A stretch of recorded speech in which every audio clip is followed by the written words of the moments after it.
30 जुलाई 1997 को यरूशलेम में दो आतंकवादियों ने महान यहूदा के भीड़ भरे बाजार में खुद को बम से उड़ाकर 16 इजरायलियों को मार डाला और 169 लोगों को घायल कर दिया। प्रधानमंत्री बेंजामिन नेतन्याहू ने मंत्रिमंडल की आपातकालीन बैठक बुलाई जिसमें हमास के एक नेता को मार डालने का निर्णय लिया गया था। नेतन्याहू ने मोसाद के निदेशक जनरल डैनी यातोम को यह चुनाव करने की जिम्मेदारी सौंपी थी कि किस आदमी को मारा जाए। अगस्त 1997 के शुरुआती दिनों में नेतन्याहू के साथ हुई बैठक के बाद यातोम ने मोसाद के तेल अवीव स्थित मुख्यालय में एक जरूरी बैठक बुलाई। मोसाद के महत्वपूर्ण विभागों के प्रमुख अधिकारियों को इस बैठक में बुलाया गया। पहले तो चर्चा गतिरोध की स्थिति में पहुंच गई। मोसाद के पास हमास के नेताओं की पूरी फेहरिस्त नहीं थी। फिर सहमति बनी मसअल के नाम पर। मसअल को निशाना बनाने के लिए सभी लोग सहमत थे, लेकिन उसका कार्यालय अम्मान में था। मसअल हमास के पॉलिटिकल ब्यूरो के मुखिया था। 40 वर्षीय कंप्यूटर इंजीनियर मसअल हमास का उदयमान नेता था। हमास पिछले कुछ सालों के दौरान इजराइल का कट्टर दुश्मन बन गया था। जनरल यातोम ने प्रधानमंत्री नेतन्याहू के समक्ष मसअल का नाम प्रस्तावित कर दिया। नेतन्याहू सहमत हो गए, लेकिन जॉर्डन के साथ किसी भी तरह के संकट को टालने के निश्चय के साथ उन्होंने आदेश दिया कि हमले को नुमाइशी नहीं बनाते हुए मुहिम को खामोश रखा जाए। यातोम ने सीजेरिया के विशेष दस्ते किडोन को मुहिम को क्रियान्वित करने की जिम्मेदारी सौंप दी। मोसाद के अनुसंधान विभाग में कार्यरत जैव रसायन के एक डॉक्टर ने नेसा जियोना के बायोलॉजी इंस्टीट्यूट में तैयार किए गए जानलेवा जहर का इस्तेमाल करने की सलाह दी। आदमी की चमड़ी पर इस जहर की कुछ बूंदें ही उसकी मौत का कारण बन सकती थी। यह जहर कोई निशान नहीं छोड़ता था और इसे पोस्टमार्टम के माध्यम से भी नहीं पकड़ा जा सका था। कुछ राहगीरों ने 1997 की गर्मियों में तेल अवीव की एक सड़क पर दो जवानों को कोका कोला की कैन हिलाते हुए और फिर उसके ढक्कन को खोलते हुए देखा। बुलबुले छोड़ता हुआ पेय पदार्थ सुसुराता हुआ बाहर छलक पड़ा। राहगीरों ने पल भर के लिए उन जवानों की ओर नाराज निगाहों से देखा और अपनी राह चलते रहे। उन्हें यह अनुमान ही नहीं था कि ये मोसाद के गुप्तचर थे जो मसअल की हत्या का अभ्यास कर रहे थे। योजना यह थी कि उनमें से एक उसके करीब उसका ध्यान भटकाने के लिए कोक की कैन को खोलता और फिर दूसरा उसकी गर्दन के पीछे जहर की कुछ बूंदें छिड़क देता। अभियान के 6 सप्ताह पहले अगस्त 1997 में पहले गुप्तचर जॉर्डन पहुंचे। उनके पास विदेशी पासपोर्ट थे और उन्होंने मसअल की रोजमर्रा गतिविधियों पर नजर रखनी शुरू कर दी। वह कब घर से निकलता है, कार में उसके साथ कौन होता है, वह कौन से रास्ते से जाता है और कहाँ जाता है, जब वह आता जाता है तब यातायात की स्थिति क्या होती है। उन्होंने उसके कार से बाहर निकलने और उस इमारत में दाखिल होने के बीच समय का हिसाब लगाया, पता लगाया कि वह उसी इमारत में जा रहे किन किन लोगों से बात करने के लिए रुकता है और ऐसी ऐसी छोटी छोटी सूचनाएं इकट्ठी की जो अभियान की योजनाओं को प्रभावित कर सकती थी। किडोन के मुख्यालय भेजी गई इस अग्रिम दल की रिपोर्ट ने आरंभिक अभियान के नतीजों को संक्षेप में प्रस्तुत किया। साथ ही अग्रिम दल की रिपोर्ट ने मसअल पर वार करने का सबसे अच्छे तरीका भी सुझाया। सुबह के वक्त जब वह एसयूवी से उतरकर ऑफिस बिल्डिंग की ओर पैदल जा रहा हो, पूरी गर्मी भर तैयारियां चलती रही। दूसरे सहायक दलों को अम्मान रवाना किया जाना, गुप्त अड्डों के तौर पर मकानों और वाहनों को किराए पर लेना। तभी अचानक 4 सितंबर को एक और आतंकी हमले ने यरूशलेम को झकझोर दिया। बेन यहूदा की स्ट्रीट पर हमास के 3 आतंकवादियों ने खुद को बम से उड़ाते हुए 5 इजरायलियों की जान ले ली और 181 लोगों को जख्मी कर दिया। इजराइल और इंतजार नहीं कर सकता था। कार्रवाई करने का समय आ गया था। 24 सितंबर 1997 अभियान से एक दिन पहले एक सैलानी युगल अम्मान के एक बड़े होटल के स्विमिंग पूल के पास देर से मंडरा रहा है। आदमी ने सफ़ेद स्नान वस्त्र पहन रखे हैं। उसने होटल के कर्मचारियों से कह रखा है कि वह हार्ट अटैक के बाद धीरे धीरे ठीक हो रहा है। उसकी धीमी और सावधानी चाल बताती है कि वह अभी भी बीमारी के साइड इफेक्ट झेल रहा है। उसके साथ जो युवती है वह डॉक्टर है। बीच बीच में उसकी नाड़ी और रक्तचाप की जांच करती रहती है। ज़्यादातर व्यक्ति वे पुल के बगल में सुस्ताने के लिए रखी बेंचों पर पड़े रहते हैं। वह हार्ट अटैक का मरीज मिश्का बेन डेविड है जो मोसाद के मुख्यालय और मुहिम में लगे गुप्तचरों के बीच आधे संदेशों के आदान प्रदान की जिम्मेदारी संभाल रहा है। युवती भी मोसाद की गुप्तचर है। वह सच में ही एक डॉक्टर है और उस जहर के एंटीडोट के इंजेक्शन लिए हुए है जिसका उपयोग मसअल की हत्या के लिए किया जाना है। यह एंटीडोट जहर को बेअसर कर सकता है। अगर दुर्घटनावश मोसाद के गुप्तचरों के शरीर पर जहर की कुछ बूंदें गिर जाती है तब इस एंटीडोट का इस्तेमाल किया जाएगा। उन्हें तत्काल ही इंजेक्शन देकर मौत से बचाया जा सकेगा। हमला शाम या सेंट्रल बिल्डिंग के प्रवेश द्वार पर किया जाना था जहां मसअल का ऑफिस था। किडोन के गुप्तचर और मसअल के बीच आमना सामना फुर्तीला और संघातक होना था। सोन और बेरी वही जिन्होंने तेल अवीव की सड़कों पर कोक की कैन खोलकर अभ्यास किया था। यह दोनों कनाडा के फर्जी पासपोर्ट के जरिए जॉर्डन आए थे। इन्हें मसअल के पास पहुंचकर उसकी गर्दन के पीछे जहर छिड़कना था और पास ही इंतजार कर रहे वाहन में सवार होकर भाग जाना था। सोन को कोक की कैन पकड़ना था। मसअल को उसके सामना होने पर उसे कैन का ढक्कन खींचकर संयोगवश उसकी ओर कोक छिड़क देना था। लेकिन किस्सा कोक का नहीं था। जहर का छोटा सा कैन बेरी के हाथ में था जो इस मुहिम का मुख्य आदमी था। उसे कुछ ही सेकंड के भीतर अपने कैन से मसअल की ओर जहर छिड़कना था। कोक के कैन का उद्देश्य जहर के छिड़काव से मसअल का ध्यान भटकाना था। द्रव उसकी त्वचा पर फैलता और उसे हार्ट अटैक से मार डालता। दो अन्य सैलानियों, एक आदमी और एक स्त्री को इमारत की लॉबी में इंतजार करना था ताकि वह जरूरत पड़ने पर हत्यारों की मदद कर सकते हैं। उदाहरण के लिए मुमकिन था कि मसअल इतनी तेजी से चलता हुआ इमारत की ओर जाता कि दोनों कनाडा वासी उसके करीब नहीं पहुंच पाते। उस सूरत में उन दोनों सैलानियों को इमारत से बाहर आकर मसअल से टकराकर उसे तब तक अटकाए रखना था जब तक कि हत्यारे उसके करीब नहीं पहुंच जाते। मोसाद के योजनाकारों का ख्याल था कि इस तरह जॉर्डन के अधिकारियों के साथ किसी तरह के टकराव की स्थिति नहीं बनती। जिस इलाके को निशाना साधा जा रहा था उसमें मसअल के साथ कोई अंगरक्षक, परिवार के सदस्य, पड़ोसी, पुलिस अधिकारी, हमास का कोई अन्य आदमी और ऐसे कोई भी अन्य लोग नहीं होते जो हमले में आड़े आ सकते थे। ऐसी ही स्थिति में मुहिम को अंजाम दिया जाए। डैनी या टॉम का कहना था कि उन्होंने गुप्तचरों से कहा था कि अगर परिस्थितियां मूल योजना से अलग हो तो हम बाद के किसी भी दिन मुहिम को पूरा कर सकते हैं। 25 सितंबर 1997 निर्णायक दिन।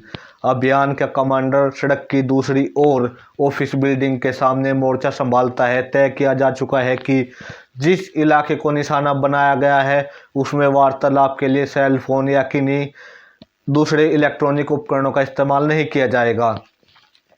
गुप्तचर इशारे में बात करेंगे। अगर मुहिम को अधूरा छोड़ने की नौबत आई तो कमांडर अपनी टोपी हटाकर दोनों गुप्तचरों को सूचित कर देगा।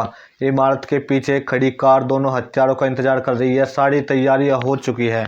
वहां मसअल के घर में लगभग पूरी तरह हर दिन जैसा माहौल था, सिवाय इसके कि एन मौके पर एक छोटा सा बदलाव हुआ। मसअल की बीवी ने उससे कहा कि वह दोनों बच्चों को स्कूल छोड़ता जाए। आमतौर पर वही यह काम करती थी। बच्चे अपने पिता के साथ एसयूवी में सवार होते हैं, लेकिन मोसाद के निगरानी दल का ध्यान इस ओर नहीं जाता और वे किडोन के लोगों को सूचित कर देते हैं कि मसअल अपने ड्राइवर के साथ अकेला ऑफिस के रास्ते पर है। गुप्तचरों का ध्यान उन दो बच्चों की ओर नहीं जाता जो पीछे बैठे हुए हैं। कार की खिड़कियों पर फिल्म चढ़ी हुई है और इसलिए बच्चों को बाहर से नहीं देखा जा सकता। मसअल सामिया सेंटर पर पहुंचता है, कार से उतरता है, फुटपाथ को पार करता है और इमारत के प्रवेश द्वार की ओर जाती सीढ़ियों पर चढ़ने लगता है। दोनों हत्यारे उसकी ओर बढ़ते हैं। 10 मीटर, 5 मीटर, 3 मीटर। अचानक मसअल की लड़की एसयूवी से निकलती है। बाबा बाबा वह पुकार लगाती है और अपने पिता की ओर भागती है। ड्राइवर कार से उतरता है और बच्ची के पीछे भागता है। सड़क के दूसरी ओर मोर्चा संभाले मुहिम के कमांडर का ध्यान बच्ची की तरफ जाता है। वह अपनी टोपी हटाता है और अपने आदमियों को मुहिम छोड़ देने का संकेत दे देता है। लेकिन इन निर्णायक पलों में वे दोनों गुप्तचर इमारत के प्रवेश द्वार पर खड़े खंबे की ओट में होते हैं और पल भर के लिए कमांडर से उनका संपर्क टूट जाता है। इससे भी बदतर यह होता है कि वे उस बच्ची और उसके पीछे भागते ड्राइवर को भी नहीं देख पाते। सोन और बेरी अपनी मुहिम को जारी रखते हैं। वह मसअल के पास पहुंचते हैं और सोन कैक कोक के कैन को हिलाता है और उसकी कुंडी को खींचता है, लेकिन आज पहली बार कुंडी तो टूट जाती है लेकिन कैन नहीं खुलता। ध्यान बटाने की युक्ति नाकामयाब हो जाती है। बेरी तब भी मसअल की गर्दन पर जहर छिड़कने के लिए अपना हाथ उठाता है, लेकिन मसअल के पीछे भागता आ रहा मसअल का ड्राइवर एक अजनबी को हाथ उठाते हुए देखता है और उसे लगता है कि वह उसके बॉस पर छुरे से वार करने की कोशिश कर रहा है। वह चिल्लाता है, बेरी की ओर झटपटाता है और उसे एक मुड़े हुए अखबार से मारने की कोशिश करता है। मसअल अपने ड्राइवर की चीख पुकार सुनता है और मुड़कर देखता है, तभी बेरी जहर छिड़क देता है और उसकी कुछ बूंदें मसअल के कान पर गिर जाती है। यूं उसे हल्की सी चुभन तो महसूस होती है, लेकिन वह समझ जाता है कि कुछ गड़बड़ है और वह वहां से पूरी तेजी से भाग जाता है। सोन और बेरी फुर्ती से भागने वाली कार की ओर भागते हैं। तभी इस दृश्य में एक और किरदार का प्रवेश होता है, हमास का लड़ाकू मोहम्मद अबू सैफ, जो मसअल को कुछ दस्तावेज सौंपने आ रहा था। वह चीखने की आवाज़ सुनता है और अपने नेता तथा उन दोनों गुप्तचरों के बीच तकरार को देखता है। जिस वक्त मसअल अपनी जान बचाने के लिए भाग रहा है, अबू सैफ सोन और बेरी को रोकने की कोशिश करता है, जो भागने वाली कार में सवार होने को है। यह इस मनहूस मुहिम का तीसरा रोड़ा है। वह सोन से उलझता है और सोन कोक की बिना खुली कैन से उस पर वार करता है और सोन और बेरी किसी तरह कार में कूदते हैं। वह कार फुर्ती से चल पड़ती है, लेकिन तभी वे इस मुहिम की सबसे संगीन भूल कर बैठते हैं। ड्राइवर सोन को बताता है कि उसने अबू सैफ को कार का नंबर नोट करते हुए देखा है। वे दोनों कार को वहीं छोड़ देने का फैसला लेते हैं। उन्हें डर लगता है कि अबू सैफ पुलिस को सतर्क कर देगा और अगर वह कार लेकर होटल पहुंचे तो जैसे कि योजना थी तो वहां गिरफ्तार कर ले जाएंगे। उनके पास किसी गुप्त अड्डे का पता नहीं भागने के दूसरे रास्ते की जानकारी। कुछ इमारतें पार करने के बाद बेरी और सोन कार से उतर जाते हैं और ड्राइवर कार से पीछे छुड़ाने के लिए भाग जाता है, लेकिन तभी पता लगता है कि अबू सैफ ने हथियार नहीं डाले हैं। वह जिद्दी और फुर्तीला आदमी इन इजरायलियों की कार के पीछे भागता हुआ आ रहा है। कार छोड़ जाने के बाद सड़क के दोनों ओर पैदल जा रहे सोन और बेरी का ध्यान उसकी ओर तब तक नहीं जाता जब तक वह बेरी पर झपट कर उसकी शर्ट नहीं पकड़ लेता। वह इस आदमी पर चिल्लाना शुरू कर देता है जिसने मसअल को चोट पहुंचाने की कोशिश की है।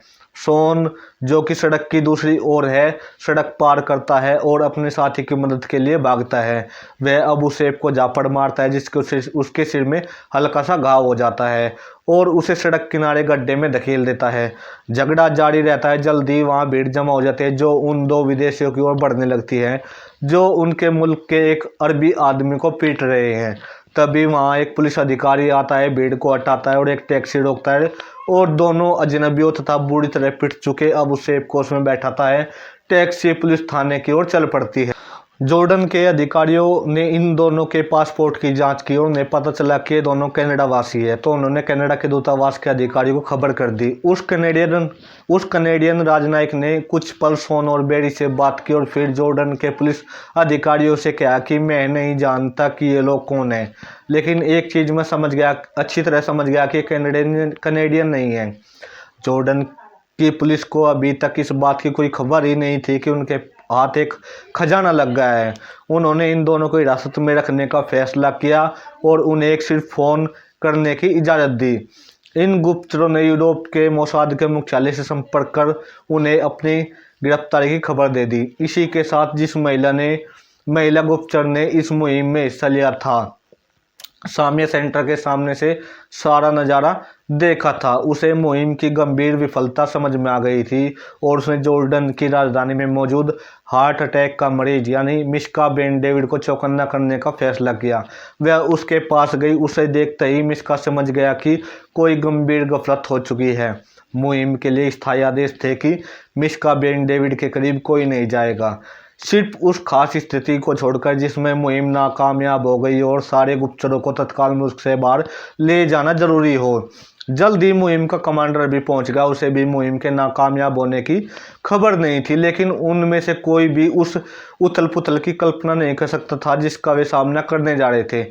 मिश्का बेन डेविड ने तत्काल ही मुख्यालय को रिपोर्ट भेजी। मोसाद के निदेशक डैनी यातोम ने विभाग के प्रमुख अधिकारियों के साथ हालात पर विचार विमर्श करने के बाद गुप्तचरों को अम्मान स्थित इजरायली दूतावास में शरण लेने का आदेश दिया, जिसका अभ्यास उन्होंने पहले से ही कर रखा था। वहां से निकलकर चारों गुप्तचरों ने दूतावास की ओर रुख किया। सिर्फ डॉक्टर और डेविड दोनों होटल में रहे। इस बीच मसल पर जहर ने अपना घातक असर डालना शुरू कर दिया। उसे अस्पताल ले जाया गया। इजरायलियों को समझ में आ गया कि अगर उसे एंटीडोट इंजेक्शन नहीं दिया गया तो वह कुछ ही घंटों में मर जाएगा। प्रधानमंत्री बेंजामिन नेतन्याहू को यह बुरी खबर उस वक्त मिली जब यहूदी नववर्ष की पार्टी के लिए वे मोसाद के मुख्यालय जा रहे थे। उन्होंने फैसला किया कि मोसाद के निदेशक तुरंत अम्मान के लिए रवाना हो, जॉर्डन के शाह हुसैन से मिले और उन्हें बिना किसी फेरबदल, बिना कोई झूठ बोले सब कुछ बता दे।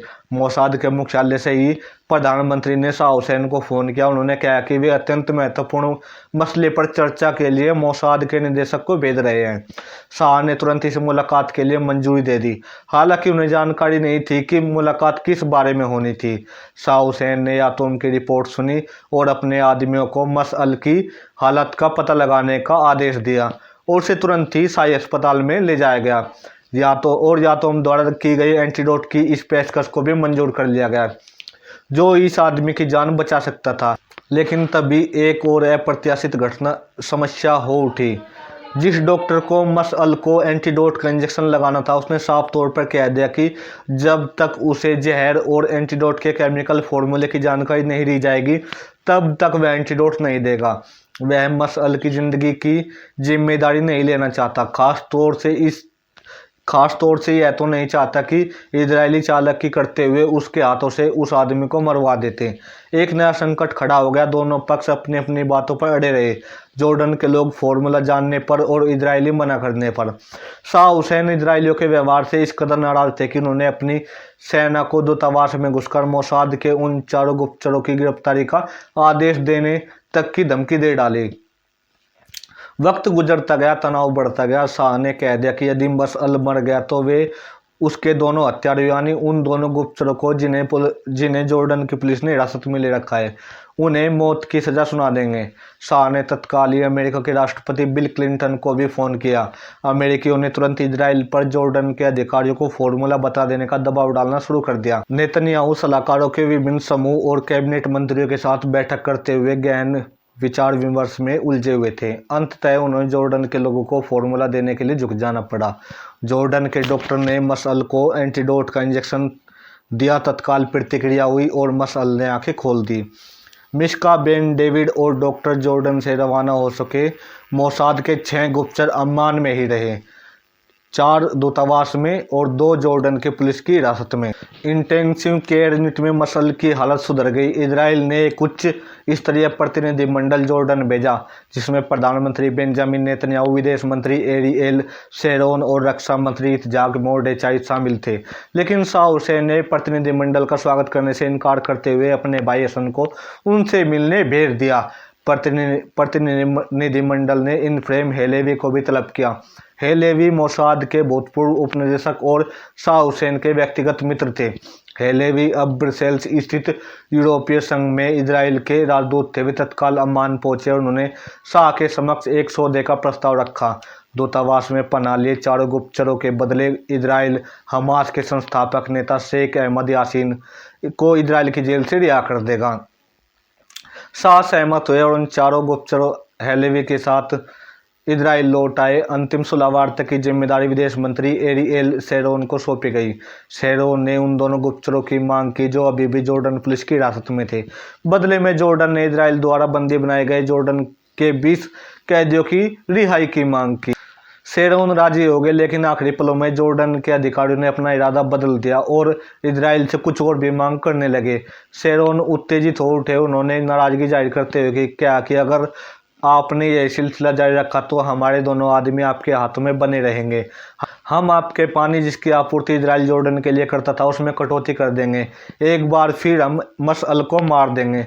शेरोन का गुस्सा बहुत कारगर साबित हुआ और सौदा तय हो गया। इजराइल के 2 हेलीकॉप्टर जॉर्डन पहुंचे। उनमें से एक में किडोन के दोनों गुप्तचर इजराइल वापस आ गए और दूसरा शेख यासीन को जॉर्डन से ले गया, जिसे जेल से रिहा कर दिया गया था। इजराइल और दुनिया के दूसरे देशों की मीडिया ने जॉर्डन में मोसाद की इस मुहिम की आलोचना की और उसका मजाक भी उड़ाया। इस मामले से निपटने को लेकर इजराइल के प्रधानमंत्री बेंजामिन नेतन्याहू पर भी तीखे प्रहार किए गए। उन्हें मजबूर होकर जॉर्डन में मुहिम की नाकामयाबी की पड़ताल के लिए एक जांच समिति नियुक्त करनी पड़ी। समिति ने प्रधानमंत्री को तो पूरी तरह बरी कर दिया, लेकिन इस मुहिम की विफलता के लिए समिति ने मोसाद के निदेशक को कटघरे में खड़ा कर दिया। कैसी लगी आपको जानकारी कमेंट बॉक्स में लिखकर जरूर बताइए। अगर आप चैनल पर नए हो तो चैनल को सब्सक्राइब करें। वीडियो अगर आपको अच्छी लगी तो वीडियो को लाइक करें। धन्यवाद।